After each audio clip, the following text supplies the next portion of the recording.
Well, hey, this is going to be like the least professional video ever. Enjoy my hedgehog pajamas.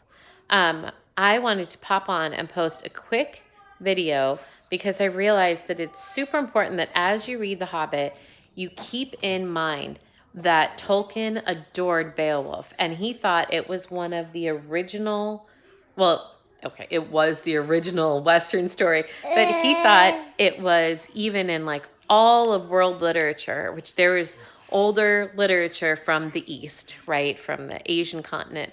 Tolkien thought it was still one of the coolest, best stories. And when he wrote The Hobbit and then Lord of the Rings, he was really heavily influenced by Beowulf. And so I don't want to tell you the answers to these couple of questions because I'm like dying to just say it, but you know this. So I'm just going to ask you, what race do you see of the different races of Middle Earth? Which one do you see is very close to the Vikings? Very, very close to the Scandinavian Thanes that Beowulf represented. And what similarities do you see there? And then what differences between the race you choose and Vikings? And then also, who do you think the protagonist is in The Hobbit? And why do you think that? Like, okay, the most obvious answer is The Hobbit because it's the name of the book.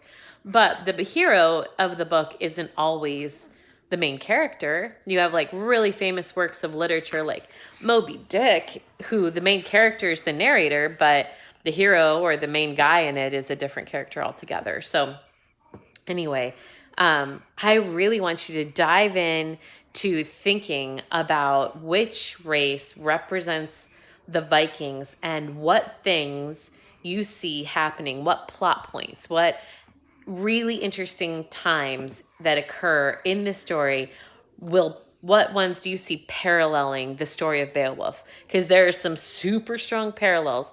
There's something called the hero's journey. This man named Joseph Campbell, I think, made unbelievable volumes of money writing this incredibly long book. I haven't read it. Called, I think it's The Many Faces of the Hero. If you try to buy it, I tried to buy a copy and it was about $800 and it's long. And I was like, no, thanks. I'll read Spark Notes. But I think Max, the hero of many faces, I think that's it. Max has had to read it or a bunch of it.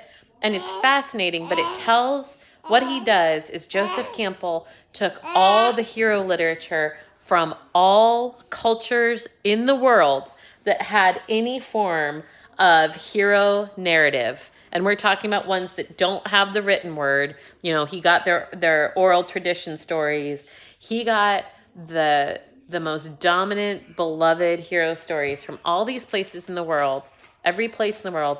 And he said, look, there is one common narrative arc, one common thread of things that happens in every one of these stories.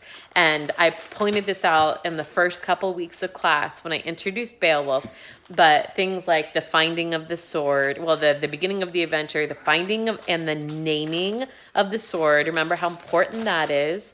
Then there are a couple other things that are going to come up that I think you'll see that these stories actually, if you put them one on top of the other and you listed the plot points and led up to the climax and then the falling action after it, I think you'd see how many parallels they have. And if we get a chance, if we ever get to see each other in real life again this year, maybe we can do that in class together. So I'm giving you some of my bedtime thoughts as I'm about to go read. And this will be your posting for next week to watch. And to be really actively thinking as you go through, oh my goodness, this man was a huge Beowulf fan. Where do I see that showing up? And there, I'll leave you with a laughing baby because why not? Hi.